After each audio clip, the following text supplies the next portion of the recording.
What's up with it, fam? family? Thank you for tuning in to Welcome back. B.Y.O.B. Bring your own Bible. Well, we believe the Bible is basic instruction before leaving the earth.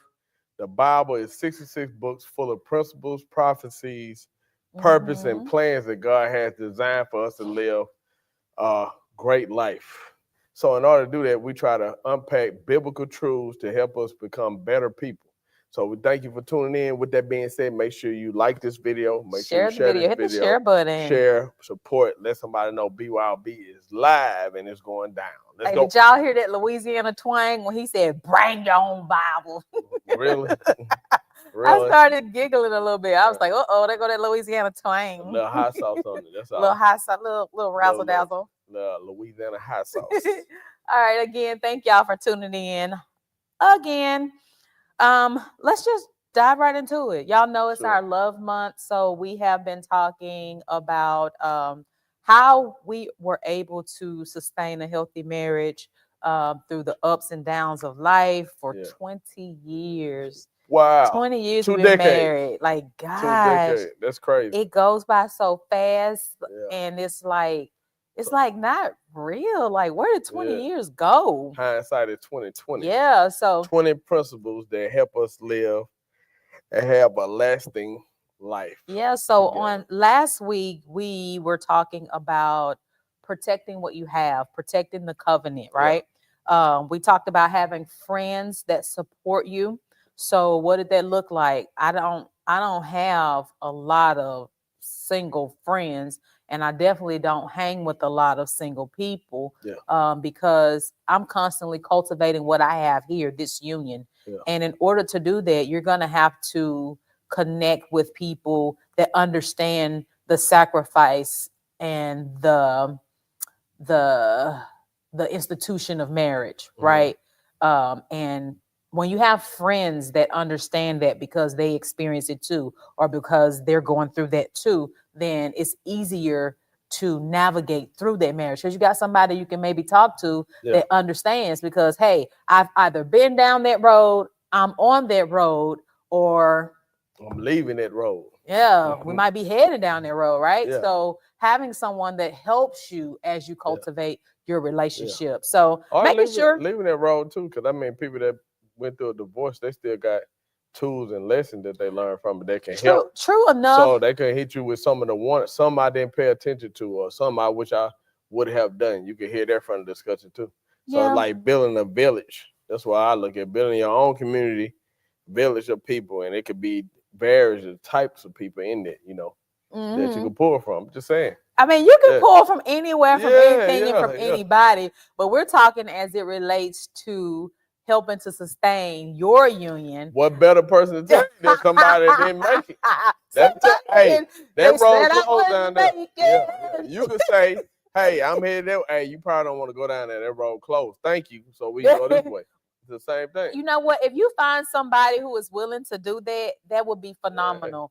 But it has been my experience that, you know, people tend to hold on to information, regardless of if it's like financial or relational, because I don't know if it's because of embarrassment or pride or whatever, but that's been the experience for me. Well, I was just bringing that because we were watching Pastor Jamal Bryant, him and his new beautiful bride.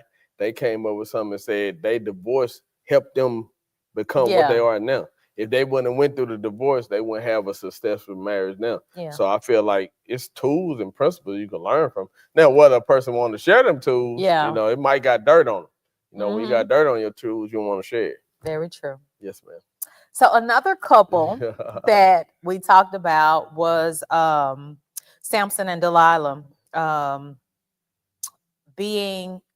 so we talked about keeping things private. So men want a safe space, right?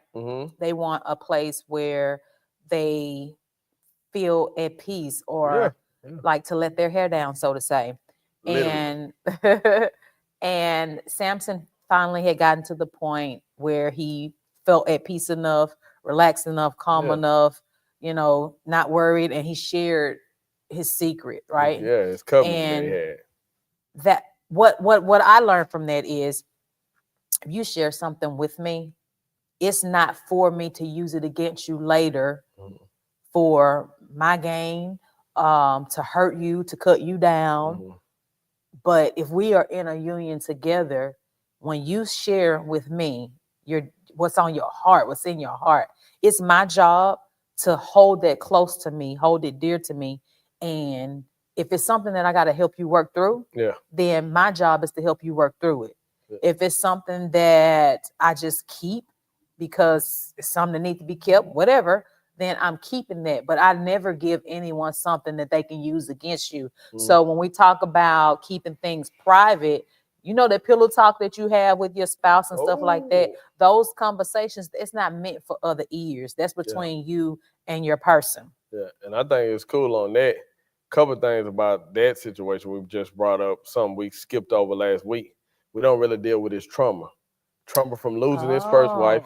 When you're dealing with that, how he got Previous tricked out of that. relationship. Once again, look at the pattern. He got an MO. He loved Philistine women, so that's his type.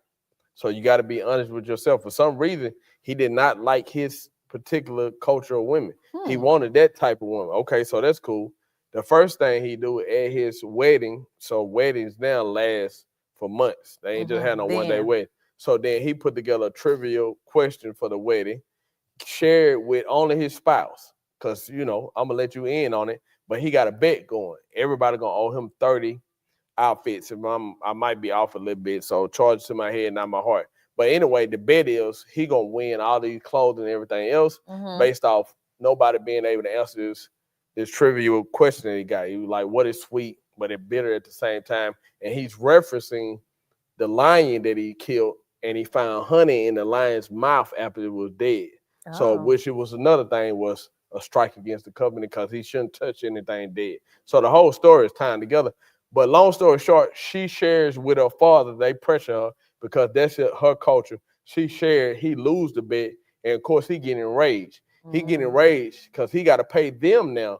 Everybody he bet against, the 30, they was going to pay him since he lost the bet. He got to pay. He go out and kill that many people and take it from them, and then get them. So understand the trauma. He's already hurt because the first secret already being betrayed. And this thing that happened to me same again. MO, he go for another Philistine woman, and his secret get betrayed again with her because he find a place of peace. So much so till she almost would torment him to find out the covenant. These are principles you can learn right here. And I put this out my sons. Hopefully you listen to this. I'll share it with you. Because you're dealing with somebody that didn't understand what covenant was. You sharing with Delilah something that she don't understand because she's not even from there. She's not of the household of faith. She's outside of that. And since she's outside of it, she don't even understand the value of what you're sharing. So now you're giving your pearls to somebody that you shouldn't be giving it to, because she don't even understand what you just gave her or what you were willing to share, because you showing her the value that she had for you, that you would expose yourself. And so that for men, once that happened, that put a man in a devastated way. That's why I think we saw some of that domestic violence we seen. Because if they tell what's really going on with me, because I didn't let that person in on the intimate side of me, or I didn't show them the bad side of me, or whatever, I don't even want that to get out. I'd rather kill them and kill myself before I even experience. And I think that's what we kind of saw. So sometimes you got to unpack that trauma if you're going to have a long, for sure, lasting relationship. Yeah, that's good. Yes, Why ma'am. we ain't dive more into that? Man, because when you start thinking about it, like you start thinking about that pattern story, he never get healed from his first love. Which I said this now, I don't have, only thing I go about my experience in life. Every brother I ever talked to that like to play the field, chase women, hurt women, run through women, it's all because of one woman that hurt him. It's always the girl that got away. He thought she was the one. He was gonna buy a ring, got the ring, or she turned it down. It's somebody that hurt him, and sometimes it's even that mom, the first woman that you love. He got hurt by a woman, and he penalized and punished every woman afterward. That just from my experience. Now I ain't talked to every man, but every man I have talked to, it never failed. But you know what? What's interesting about what you're saying is it sets a precedent. So those of you who are in on this conversation with us, Yeah, that is something that if you are dating and looking to get yeah. married, Ask questions. hey, you need to be figuring out questions. This is a question you What can happened to the ask. last one? Like Yeah, deep dive yeah. into that thing Yeah, and figure it out so that the cycle doesn't repeat itself. But what you build is something Yeah. fresh, something new, something authentic. Yeah. Like make it last Yeah. forever, and yeah. We ever. need to make sure them stories lined up. I heard the people calling the ex to get clarity. Did it end the way that they said it end? Oh no, we still together. Oh Nah, Lord man. have mercy. But it just some way you got to get clarity if you're gonna build a strong foundation. That's basically what we're saying. So something else we talked about was Mhm. not compare. We've been talking about a lot of stuff, y'all. Yeah, But not comparing yourself to other couples. So that's good. social media will kill you. honey, when I tell you, people will give you a lie that you did not ask for. Oh, they gonna kill you. I mean, will make up something on the spur of the moment just to hear themselves talk. Yeah. I didn't ask you for that. You could have just been quiet. Why did you just do that? Now I'm all into like, well, what's wrong? What happened? Like people will make up a story to feel seen, to feel heard, to be a part of something, whatever. And even though people do that in conversation, people do that on social media as well because they want to be seen, they want to be heard, they want to feel important. Somebody in your life need to tell you that you are kind, You are kind, you are smart, you are important. You are crazy. Wrong with you. We are kind of corny, but we're so cute. Hey, and then people got you lying and got you tied up. Reality TV star. Because me, I stay in the comments now. I be on some nonsense. I like drama, so I love get it. some hot tea. I feed off some nonsense, some but hot tea. But like I think I was seeing somebody was talking about Nelly and Ashanti because they got back together. Another good couple, just looking at them, made a reality TV show, and they was juxtaposing their relationship with Nelly and Ashanti. That's a multi-million-dollar relationship. Multi-million. So if he fly her to the coast for the water, it's just like taking you to Joe Pool Lake. For those of you that's in DFW, and it's just like taking you to Caddo Lake on my budget. You feel me? It ain't no different. You said he took her here. Yeah, because he on a multi-million budget. And I wish a man to take me. We not on that budget. So I'm going to take you to Joe Pool Lake with a Lunchable, your favorite candy, your favorite chip. What's the difference? Listen, the difference is the water you going to, she can see in it. You can see it in it too. You just gotta look. You gotta stay a little harder. That's all, baby. You gotta get a little bit closer to it. That's it. But it's the equivalent because it's not a reality. Back to what I said about the Walt Disney experience. You're projecting off of somebody else as if, man, I wish a man would do this for me. Like, first of all, let's reevaluate where the relationship is. He might be on a $50,000 salary, but make me feel like that. So, and then I'll make you feel like that. I get what you're saying. I'm not if Joe Pool Lake. Okay. That's where you go. Let you put your feet in the water. To the bottom of the water. No. I'm good on that. Let one of the fish bite on you. Like if I see something on TV or another couple, let's say this one time, I think it was Will Smith, he flew Jada somewhere for like Italy or something, just to eat Italian food lunch. Or something like that for Valentine's or something like that. So when I hit you with allegory, come on, baby. You gotta work with these. Get some more bread. Get all the bread you want, man. We're going in. I got you. Oh my God. I got you. Yeah. What he's saying, ladies and gentlemen, is work with what you have. Right? It's possible. Please, hey, talk to us. Talk to us. Sparkling water, please. But listen, if that's what you can afford, do it up for it. So that's what I'm saying. Yeah. Give me some, it's friend. You crazy. Yeah, but it's the way you said it. You are nuts, man. Put your feet in the water. Come on. Yeah. Boy. We travel too. All right. So the last thing we talked about was about speaking life into your own. That's it. Watch your mouth. Power, life, or death is in the tongue. They that love it shall eat the fruit thereof. Something I was on early on, something that I'm still on. It's very important to me. I watch what I speak about my kids as well as my relationship. Yeah. Not one time now I mess around. I be like, oh my gosh, your daddy crazy. But it's the crazy that make you laugh. So we always laughing and joking and playing, right? But you are a little throw now. You know what I'm saying? But I never dog you. Like, even if I'm upset about something, I never dog you. I never say like you worthless or you like just like it's people. Like, I'm always speaking positive because at the end of the day, this is us, right? Our kids gonna grow up and they're gonna leave home and all of those things, and it's gonna be just me and you.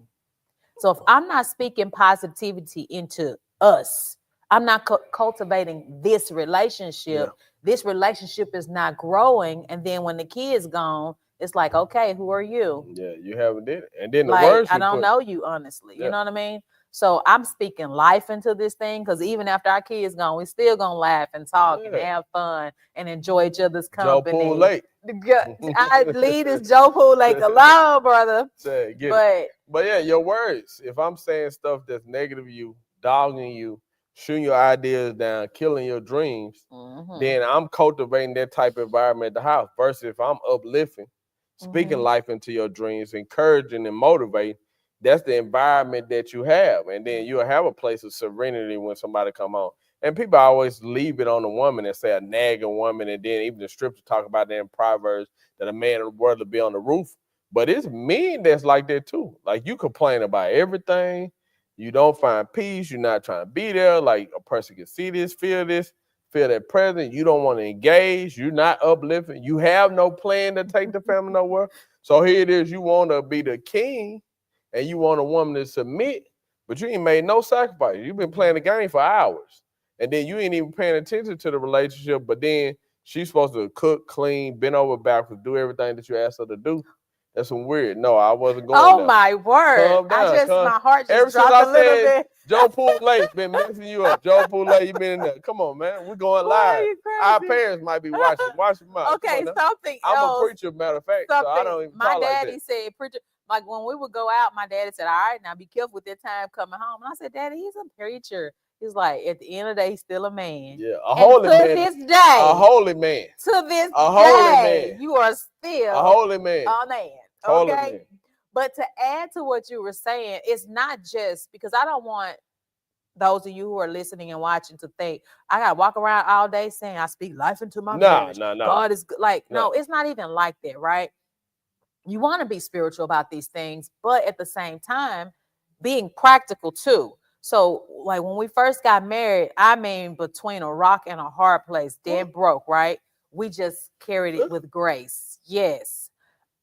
Come on now. You have shared our testimony so many times, but during those times, people were telling me, hey, just tell them that you're not with him so you can get WIC, so you can get food stamps, so you can get the help like that you need. It's out there. But I refuse to even pretend that you were not there. I felt like if I pretended that you weren't there trying to get some government assistance, then one day you would be gone. And I'm sitting here looking crazy, struggling with the very thing I didn't want. And that's to be somebody's baby mama. Oh, no. No. That's a hard pass for me. Really? So I chose to stick it out. We're going to work through this. We're going to make it happen. And it's going to get better one day. It may not be today, but it's coming. And I know it's coming because we both had drive and we both were. Was I working then? If I wasn't working, I was in school or something. But either way, there was drive there. There was motivation there. And we were partners. So I refuse to speak anything other than life. Bad communication. What you said earlier, it ain't just all peaches and cream that you just walking around on rose petals. Sometimes you do, which is what we're moving to now. You got to protect and preserve if you're going to have a lasting love. So you got to protect and preserve that. And one of the ways you do that is by confronting issues. Back what you said about certain times, it ain't all positive.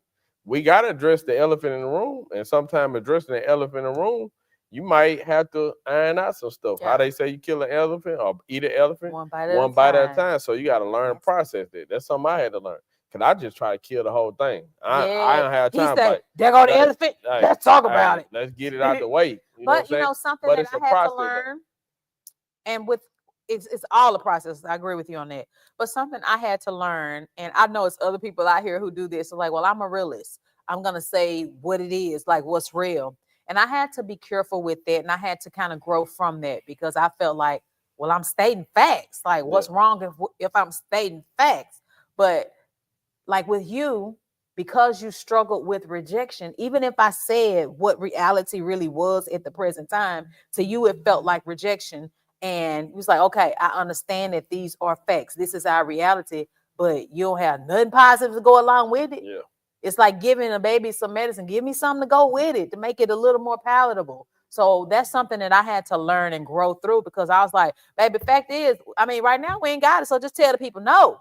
Like, but it's not just that hard cut and dry. You know what I'm saying? But when you know your person and you know what triggers are for them, I think it then makes you think, okay, let me, because you said something to me and I was like, okay. So now I say, okay, was that okay? Like, did that help you? Am I good? That's crazy. And I mean, the way this came to me, that you could say or have the right thing, but you did it the wrong way. So you could be right about what you're saying. Did I do it the but wrong then way? you know, I'm talking about myself now. I can't. You know, You can't. you could do it the wrong way, because you could be expressing yourself, and you could be telling the truth, and it could be factual, but how you did it. So now you're wrong on your action on how you did it. The same thing with parents and everything else, and how you got people in your relationship. It's wanting to show value. Like, I don't want to do nothing to hurt your feelings. So maybe find an opportune time, find a better way to communicate, maybe write it down, process it different. Now you got text message, you got emojis, you got different ways to communicate, to however they express yourself, choose. Express yourself. But what I want to do, since we're building something together, I want to make sure that I'm taking my time to not put any cracks in the foundation. So we building something, but I didn't talk down to you, girl, you doing it, I'm the man in there. So this whole time I'm just putting cracks in the foundation. Now you're trying to build up on it and wonder why you're not stable and no stability, because it's so many cracks. But I didn't take my time. Well, let me walk through this, make sure you know this, and we're doing this for us, and this is what we're trying to do. I'm not being selfish. When I make this move, it might look like that I'm spending time at work, but I'm doing this so we can have this. So once you start writing the vision, make it plain so they that read it can run with it, it's more palatable. You said earlier that a person taking in, because I understand it now. So if I say, hey, babe, which I got better to do, hey, do you mind if I go work overtime? That's a growth curve. Because normally I'm like, hey, I'm going to work. They I'm take like, me. but what about us? Takes me, I'm gone. I done already count the money when they told me. Oh, but now my it's gosh. like just checking in. So it's like, okay. You count so fast. Grow. Hey, you got to. You better be quick on the toe with that. Real life Monopoly game. That's what I'm doing. So, but in there, it's the communication. Then learning to confront. Then what's that person love language? How do that person like? Because that's part of growth too. You can't just make somebody be what you want them to be. Let me learn and walk that through. And that's showing and telling over and over again. So I think that's a good little principle, something that we can learn to do as we try to protect and preserve a long-lasting love. That takes us right into what we're talking about for today, that legacy and the longevity. So something that we were talking about is conflict. Like, how do you deal with conflict? Conflict doesn't mean it's the end, right? But more than anything, I kind of want to focus on Isaac and Rebecca. Yeah. Isaac and Rebecca. Their relationship, right? How they build love through faith, wisdom, and adversity. Okay. Because it seemed like a beautiful love song, like a nice little love story. So, Isaac's the promised child. Yeah. Right? Yeah. Then he gets with Rebecca. Yeah. God ordained covenant. Mm-hmm. They get together and they love each other. Yeah. Like, I love you, you love me, we're a happy family. With a great big hug. It's all up. You know, they happy with their choice. Good and stuff, situation, right? Yeah. But then here come the kids. They mess up everything, don't they? No. It makes you look at your partner differently. Yeah. Because now I'm learning my partner in a different way. Yeah. You parent differently from how I parent. But because you are elephant addresser, you're able to tell our boys, listen, y'all listen to y'all mama when it comes to school. right? I'm a college student. Your education and all those things, business stuff, whatever. When we talking about life, you better listen to your daddy. You talking about being a man, you better listen to your daddy. So our kids know who to come to and for what, right? But we had to learn that. We both had to be okay with knowing our roles in their lives, the part that we play for them, right? And I think that when you enter into a relationship, it can seem like everything in the beginning is just peaches and cream. We on cloud nine. Everything is just up. We just happy. We laughing. We playing. We talking. I mean, just good timing. Yeah. And then you'll be like, oh, it happened out of nowhere. Well, if you go into a relationship knowing that you eventually want to have kids one day, just know that it's going to change. As a woman, the way you feel about this individual that it was a part of you, you're going to mother differently. And then you're going to look at your partner and be like, why you do it like that? You don't got to talk to him like that. You ain't got to do him like that. Like, you become the mama bear. You become protective in a way that I believe the men don't really understand because they didn't carry that baby. Remember, you have a whole person there. You're bonding and talking and connecting before dad really gets to do that, right? So we on another level and we change. Because of that, we really have to learn this new aspect of our partner. And this is where I believe Isaac and Rebecca mess up, because you got your favorite, I got my favorite, I got my reasons, you got your reasons, and it's causing some scales to come off now. Now you probably seeing some generational curses now that I didn't even know, I couldn't even identify, but it is unveiling a new part of me. And as we were talking, I was able to see this a whole lot more clearly because you started connecting some dots for me. So let's talk a little bit about how they faced adversity, because everybody know, oh, I see something I like, oh, I like that, I like that, and you engage in a relationship, and it can be peaches and cream for a long time. But what happens when the adversity comes? Yeah. So let's talk about the adversity that they face. I do want to talk about the Bible story, because I love the way that you connected the dots, right? So, and I want them to be able to see these generational curses. And then we will talk a little bit more. Oh, yeah. So diving into the story a little bit more. So this is Abraham's son. We all know the story of Isaac and Ishmael. Ishmael not being the son that was chosen, Isaac was. And we always say you got to be careful with that, because the promised child, and watch this, the flesh child that they created to try to be a counterfeit promise, they're making their own promise come true. They're both very similar because their DNA going to be very similar because they got the same father. And that's what you got to be careful, because some will look like a blessing, but it's not. But then Isaac is the chosen one. The blessing. Listen like the blessing, but it's not, because they got some of the same DNA. And that's a trick of the enemy. Because the trick of the enemy is only to, watch this, he don't create anything. He manipulated from its original use, which is the definition for abuse. And then he tried to trick you out of the trick bag by using the word, flipping against you, what he did against Adam and Eve. God didn't say you didn't eat from that. That's exactly what God said. But you trying to say it in reverse. So he playing games like that. So Isaac is the chosen one. When Isaac get chosen, get of age, Abraham sent his manservant to go find somebody for Isaac. Find somebody, Isaac, Rebecca the one. He see a boom. It's in there. It's almost a repeat of Adam and Eve. Because as soon as he saw, he ain't rebuttal or nothing. That's me. He was in love. He in love. They infatuated. That's what I call that honeymoon phase again, because now you in love. And maybe they didn't discuss some of the issues. Maybe he didn't know the trickery that she come from, but then investigate the family. But that's what you see. But you see it first started in her womb. She get impregnated with Esau and Jacob. Both of them, they're twins now, but they're fighting to get into the world. So Esau and Jacob is fighting. Then also Esau come out first. Jacob is on his heel. So now it's saying this through the whole body, you see how God began to shift the oldest and the youngest for the blessing. He do that through the whole scripture, which is crazy. But this situation happened. So then one gravitates towards the father gravitates towards him. Maybe he's more like him, alpha male. He's a hairy male. He's a hunter. He considered a person to go chase. He's known for his venison. He go kill deer. That's what he used. But at the same time, meat. But what's crazy is Jacob is the one that's brining it. He fixing it. He the one You killing preparing. it, you cook it. Yeah. He the one preparing. So then the mama picked one. So mama picked the softer side, was the younger, got him underneath her wing, apparently picking up the recipes and stuff, because the porridge that he make, that's what his older brother forfeited the birthright with.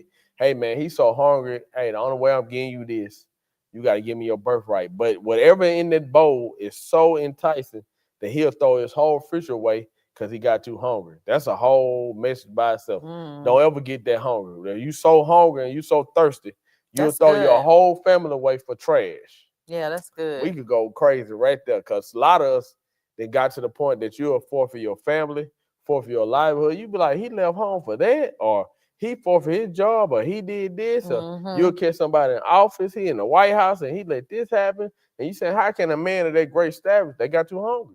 You got too thirsty for something, and then you'll forfeit everything else around you chasing it. So that's a whole nother story. But in that, you learn once he get that birthright promise from his brother, that's still not enough. His mother says when his daddy's eyes go dim, dress him up, put banana steak, wool, or goat skin on him. He goes in there, he's hairy like his brother. His daddy is not seeing because his vision. Yeah. It's not clear, but he feel the hair, got the venison that been prepared, his favorite meal, and gives him the blessing. So not only do you got a verbal consent from your brother that he forfeited the blessing, but you actually got the hands laid on you from your father. Of course, this when his brother go berserk, threaten to kill him, he take out running and he go. So mama helped you scheme and plot against your your dad, the person who she fell in love with, right? Yeah.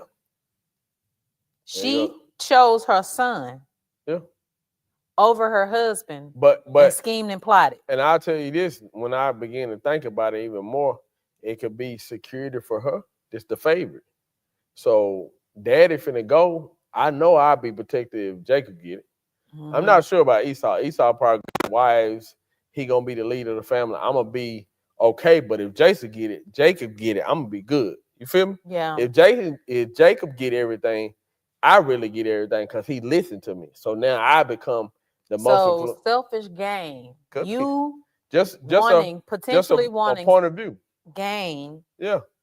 Being selfish, you plotted against the person who you were supposed to be building with. Oh, it's teaching all in there, because you got some people and some women can testify this. You could drop this in the comment.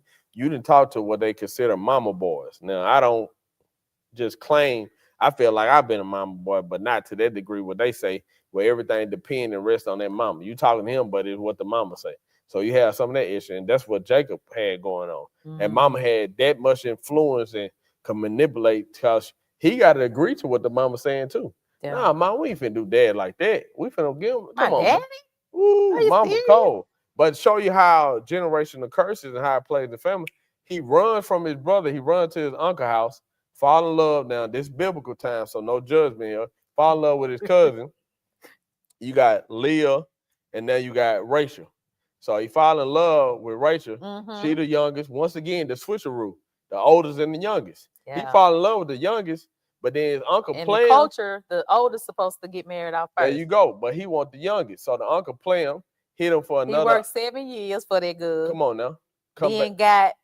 He got the sister, got him drunk, wedding night, put the sister in the bed. He wake up in the morning. It's not Rachel, it's the older sister, Leah. They said she was hard to look, so it could be all kind of stuff, different things that theologians say, but apparently she didn't look like Rachel. We know that part. So that be the case. Now he got to work another 7 to get Rachel. And look at this. It just goes to show you, you reap what you sow. You playing games. He definitely reaped what he sowed. You playing games, then you getting game played on you. And he had to work for him. And it's on that mama side. So this in y'all family. It's running. You got that honesty. So why did we dive into this story? Just to go to show you, when you talking about a lasting love, you're trying to protect. That's why it's good to do a deep dive, communicate. Ask the right questions. Man, go talk to them parents. See what generational curses have not been dealt with, and you be the person to work with your partner to help break that generational curse. Oh, you know, her grandmother had mental health problem. They put her at home. No, I didn't know that. So now I know what I'm praying over. I didn't know that. Yeah. We speaking life into this situation. You know, the other guy got arrested, domestic violence. I know what you start unpacking. Like, okay. Yeah, you didn't tell me that. Tell me that stuff, you know? Yeah, so when you start doing that, you can build around that because it got communication. and you're able to grow. So that's what you want. And Yeah. they start a foundation like that. So that's a good little love story that you see how they're dynamic. They in the honeymoon phase, kids come around, they start playing and picking sides, and then you go in the household, you start dividing the house. And a house that divided against itself cannot stand. So that's something. So something else that I would like to point out is from this story, it teaches me in this 21st century, don't let your kids divide you either. Yeah. Like play you against them. Yes. So if Nathan come and ask me something and I say no, Nathan shouldn't run up behind and try to go get daddy to say yes, because now I'm saying, well, I told him no, da, da, da, da. And there may be some attitude and tension there because I'm mad at the child because the child is trying to play us against each other. Yeah. Or daddy may say, oh, let the boy go. It's all right. It's all right. Not knowing my reasons for saying no. Or you may say, like, because you'll say, oh, you know, she on that stuff again, like she being overprotective or something like that, which I think most moms maybe are. But making sure that we are on the same page as it relates to how we parent our children and the do's and don'ts for them. Where can they go? Where do we feel comfortable that they can go? Where do we feel comfortable with them doing and hanging with? And it's not that we are going to like or agree with everything, but we'll at least talk about it. Yeah. Our kids know I can't go say, well, I'm going to ask, daddy said no, so I'm going to ask mama. Mama will say, yeah. No, because I'm going to be like, what your daddy say? Go talk to your daddy. Because your dad, for me, I'm a boy mom. So I'm always going to refer my kids back to their dad because you've been 13. You've been 19. You are a man. You are the man of our house. You know, and then to top it all off, you just so happen to know the law. I got black boys. So they need to understand the law and how it benefits them and how it's also used to hurt them. Who better to come talk to than a man who has been down that same path and who's literally genuinely looking out for your best interest? What your daddy say? Go ask your daddy. Go talk to your daddy because he knows. You're going to live and learn. Yeah. Yeah. And it just communicating. I think kids pick up on fractures in a relationship. So they'll use it against you. They'll play just like kids are very reserved. They see y'all at odds or this person more lenient here. They'll try to play left and right. So then you got to be on top of that. And then back to that on the way that can happen if y'all two will communicate. If there's no lines of communication, of course you can get played. Because you ain't even know that the kid talked to that person first or whatever because y'all not even talking. That's why it's good to make sure that line of communication open so y'all can grow and move. Yeah, as related to that. And then you also have to guard yourself, guard your relationship from favoritism and secrets. Yeah. In this story with Rebecca, like, okay, her and Jacob, they both had their favorite. Yeah. But she obviously had some secrets that she didn't share with him in that honeymoon phase. And as the children get older and Jacob goes off so he can get married, now we see, okay, baby, your whole family struggling with this deceitfulness. Wasn't the devil? Yeah. I don't think nobody be truthful during the interview phase. But from a job to a relationship, a person is trying, and let me tell you that, but I ain't gonna just say truth. I'm saying the person is putting the best presentation of themselves. Yeah. So, but you might not, you ain't getting it every day. But how do you go into just asking a question?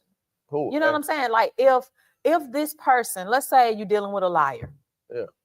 You want to know if that person is lying, right? So do I just ask, hey, like you were very upfront. He's like, a couple things I just can't tolerate. A liar being number one, but it come from a past hurt. I understood the hurt, right? I understood, like, if you waiting on somebody to come and then they don't show up, I understood that about you. So even if I don't say, hey, are you a liar? Like, because who's going to answer that truthfully, right? Especially if you're talking to a liar. And lying then. Huh? But being able to be spiritual enough or mature enough to pick up on things. So if you share with me this, like, things that happen in your childhood, and I feel or sense that, okay, that really bothered him. This is a struggle. Because remember, I used to tell you, I said, baby, you ain't all the way delivered. You need to go to the altar. You need to go to the altar. Baby, you ain't let that thing go yet. You need to go tell it's still some anger there, right? The other person should be so in tune and connected with you that they can pick up on that and they can start praying about that thing Yeah. with their partner or for their partner. Or, hey, you don't think you still tripping a little bit about, you know what I'm saying? Having genuine conversations that go deeper where you can pick up on it, because the person may not say, well, I just lie for no reason. Yeah. Go or crazy. when I get angry, I like to smash things. Hulk, I'm Hulk.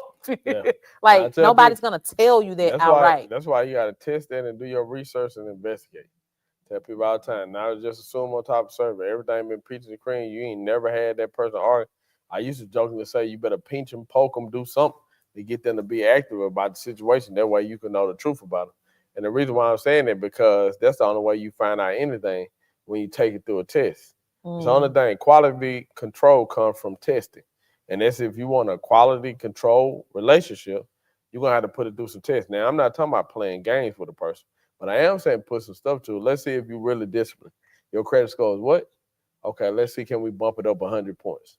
I'm going to be disciplined on my end. We both going to different. Okay, we plan on getting set away. goals and see how we accomplish this. Yeah, we setting the goal. We're going to set aside 5,000 before we even start talking about the wedding.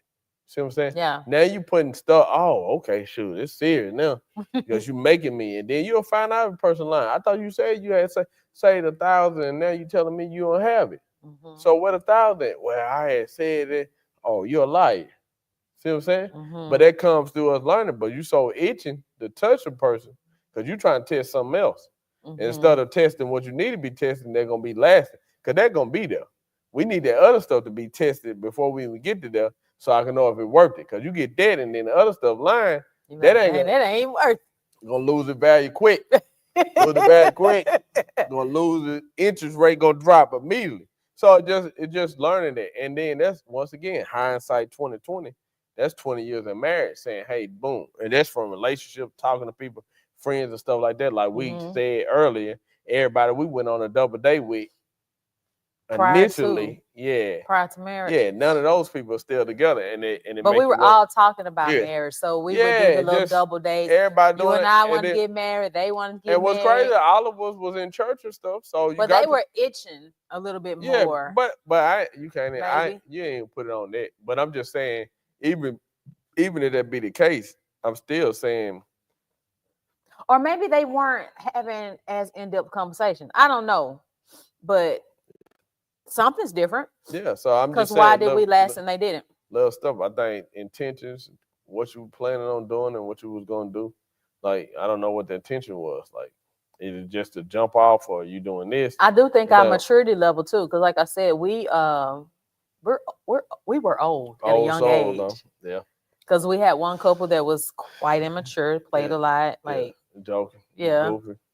So, and then not being honest with each other too, like having deep conversations, unpacking certain stuff, challenging the other stuff like that. So I think it's just a growth problem on that part. So another point is tell us don't let division creep in, meaning you put up these blockers to make sure stuff don't come in to divide us. We brought up kids, but we know the number one factor for people to get a divorce so that love won't last is money. Everybody think it's infidelity, but people stay together after infidelity. It's the money. They do it a lot. I had my first experience when I got down here. The first person I ever met, like, for real, nah, that person a great daddy. They never cheated on me. He just didn't know how to budget money. And I was like, wow, I had never, and this a female was saying, I was like, wow, I'd never seen a female leave a man behind. It was like, he was not. But I have, though. But he would take their whole check and go gamble. Well, yeah. And this person wasn't that bad. He just wasn't good with it. Like, okay, well, you handle the money. Yeah. Let's talk about that. Was he trying to control a strong arm? Now, once we figure you can't handle the money, you done missed the rent last month.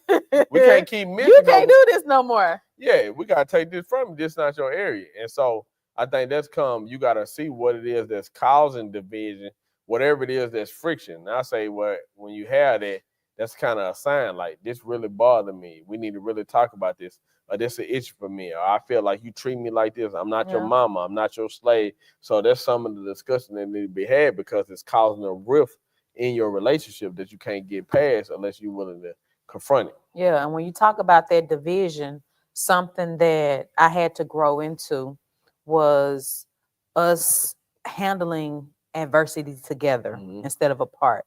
Because, like I said in a previous episode, I would try to figure out in my head, and then I say, okay, if we do this and we do this, this will work, right? But when I did that, it still didn't work. Mm. And hindsight 2020, I believe that God allowed it to happen that way so that I can look back and see and know, okay, we are better together. We need to talk about it because my perspective isn't necessarily the right way. Yeah, or and complete. your perspective isn't necessarily the right way. But when we put it together, two heads are better than one, because now I can see your perspective, you see my perspective. We can marry that thing and come out with a plan that works, that we're both happy and content with, and we can move on and be happy and not angry and mad and don't want to talk to each other, don't want to touch each other, because I can't live like that, you know? Yeah. And then lastly, but not least, the point is love is a choice and not a feeling. So love is a choice, not a feeling. Because people say this, and I had to learn this: you fall in and out of love if you're talking about the emotion. But it's a person that's choosing to wake up to be committed to being loved every day. I'm committed to this covenant, this relationship that I have, to fall It's in the love infatuation and attraction on a day to love that we get caught up in. And we but think that's that that's emotion. being in love. Because That's some me days you don't care physical, because about your none of that. hormones can be off, and one day you can be like, ooh, I'm in love. But that's not love. That's you itching. That's you burning. Okay. That's desire, physical desire. Yeah. And I think a lot of times we equate that with being in love. Yeah. So when that feeling is not there, it's like, ugh, Yeah. I'm sick of him. I'm sick of her. They getting on my nerves. And then you don't know why you feel like that. But then a week later, you in love again. And what's crazy is I done seen and talked to people they looking for, because I done seen them leave one relationship and before the ink dry, they in another and they married. So it ain't that you don't want to be married. It's just whatever that was, you didn't get through that phase. You see what I'm saying? Because you're not learning that it's a choice to wake up and do that. You going off that feeling, and now that feeling is gone, or something that caused it where you don't feel the same. Yeah, instead of let us work through why is that. Let's talk about that. Let's discuss that. Let's go to therapy. They got different programs, different stuff. Let's try, because I'm trying to make this happen. Yeah. And so you'll leave that situation to go to this because it's something new, but then it'll wear out. I say like the new car thing. That new car, you turn the corner, it's the best thing ever. That first time you drop some ketchup or something, don't eat in my car, don't drink in my car. It's the same ride. You know what I'm saying? So it's like, okay, learning that, valuing that. Well, what if I did the classic like that? Like, it still got value.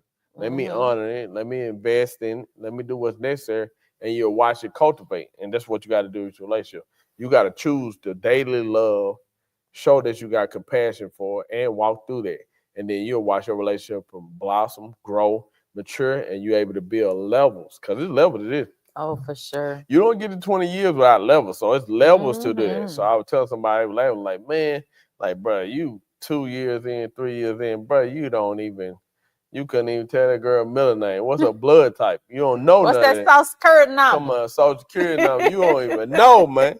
You don't even know. So that take years, and then building that insulation. And that stuff we still working on. Because I always say we definitely would love to have other couples that we can bond with, talk with, that's on the same page they're trying to give, you know. Because we're not trying to hit no drama. We're trying to build. And for some reason, you know, maybe y'all out there, y'all here, we have a hard time trying to find couples that we can kind of bond with, hang with, create that insulation around us. Someone you can let your hair down with. And this is when we're talking about making sure you have, you know, friends that you can partner with that understand the ins and outs of marriage or whatnot. And then have their own, someone who not just coming to connect to unleash their burdens on you. No, I need somebody that's on the sign. They be pulling me up. Yeah. Yeah, you see, I just bought this boat on Joe Pool Lake. He is stuck on a Joe Pool Lake. I need to be able to talk to them. You know, the boys that we see flying, riding across that lake on Sundays and stuff. I need those friends. Those are the friends. Yeah, I need them to come So not just with us, but when you're in your relationship and you trying to find people that y'all can partner with, don't connect with people who you feel like you can big sister, big brother them, or people Yeah. that you just pull Yeah. from. Get But uncomfortable. find Get a uncomfortable. couple that complements your relationship as a couple. You know what I mean? Someone you can glean from, someone you may need to help. I mean, because we all know that relationships are give and take. But don't partner with another couple where it's always give, or it's take. Balance that thing out. But something else that I wanted to know, I know we're a little pressed for time, but this is something that I learned and I feel like it's worth saying. When you're in a relationship, it's going to help us all tremendously if you are not trying to manipulate the other person or control them with sex. Something that I wanted to talk about a little bit, because hindsight 2020, we're talking about love and marriage. A lot of times we are moved and motivated by the sexual things, all the physical stuff, and we let that decide for us. And I have heard women say, and I wanted to make sure that I wasn't this way, but controlling and manipulating the man with sex. Oh, he ain't gonna do what I want to do. He ain't gonna get none tonight. Stuff like that. That's manipulation, right? And I feel like that's a way that I try to control you. And then it's the same thing as when men would try to control their women with money and stuff like that, because you try to go where you think that person wants. Like you think the woman want money so she can get her hair done, get her nails done, buy this, buy that, purses, bags, and shoes, and whatever it is she like to do. Then you try to control it to get what you want out of her. Yeah. And the woman feels like the man, all he think about is cookies. So I'm going to control him with that. Well, you're setting yourself up for failure when you do that. Yeah. Because when that female start making her own money and no longer need that money like that, and she breaks free, or she realizes he trying to manipulate me, he trying to control me. Now that's a whole mountain you got to try to break down with a hammer, right? Yeah, and he realizes a whole bunch of cookies out there. There's a lot of cookies out there. Regular cookies, soft cookies, soft cookies, chewy cookies, big cookies, a lot of warm cookies, cold cookies, hard cookies, crunchy cookies. So but they all cookies. If it's just that, then that ain't gonna last. You see what I'm saying? Because it's too many variables to that situation. But to bring everything to the table, like, hey, if we can build on top of this, let's do this like this. And then what that mean for you. And then what it is that you need from me. And then if I am uncomfortable, how can I get to the place that I'm comfortable with this to help build? It's showing concern. It's showing compassion. Don't make me feel some type of way, because if I want cookies, then I feel you make me feel like I'm the cookie monster just to get cookies.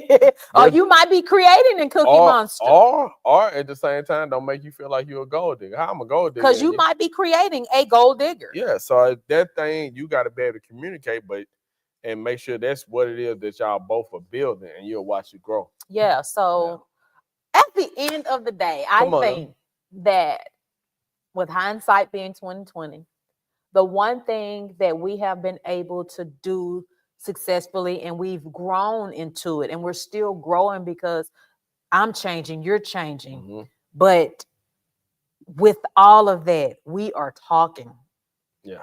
I mean, we talk about everything. Yeah. If you don't want him to know, don't tell me. Oh, wow. Wow. No, seriously though.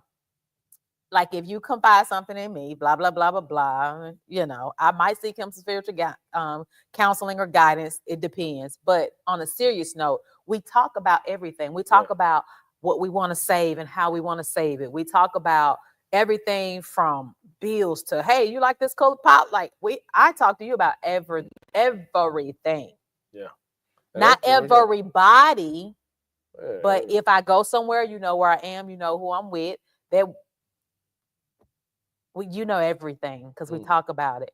And I'm okay with it, because I feel like it leaves us open to where nobody finna come tell me nothing about you.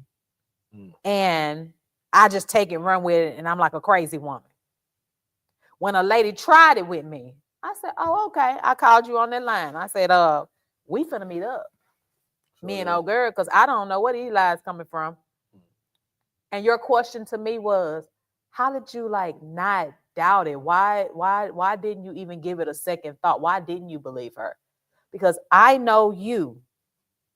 Because we talk, we communicate. So if I can leave one nugget with you as you are working on your marriage, endeavoring to get married. And then aside from the romantic relationship, but relationship with your siblings, your parents, friends, coworkers, whatever. Don't hold nothing in. Talk. It's going to bless your whole life to get that off your chest. It's about how you say things. So use wisdom. Speak with soft words if that's what the moment calls for. But whatever it is, talk about it. Yeah. Talk about it, talk about it, talk about it. Communication is key. Communication is key. Listen. I have enjoyed these 20 years of marriage. Some ups, some down, but I wouldn't change a thing about it. So do 20 more? For sure. And then after that, another 20. And then when we on the new heaven and earth and stuff, I hope we get to do it again. That's some riz right there, huh, Nathan? Okay, guys, we want to say thank you guys for tuning in with us. We hope that we have said something or shared something about how we view marriage, how we have come through some things using biblical principles and practical applications to help navigate through your relationship. So we hope we said something that sticks, that pushes you, that challenges you, that motivates you, that encourages you to be a better you in your relationship, not just with your person, but even with Christ. Guys, you can support this ministry by going to Cash App. I Can 365. That's Impact Community Action Network, 365 days out of the year, because we want to make an impact every day that we're on this earth. You can also go to Givelify and you can sow. We're not asking for a specific seed. Whatever God puts on your heart to sow, please do so. And we are forever grateful for that. Again, thank you guys for tuning in. And until next time, y'all. Yeah. Grace and peace.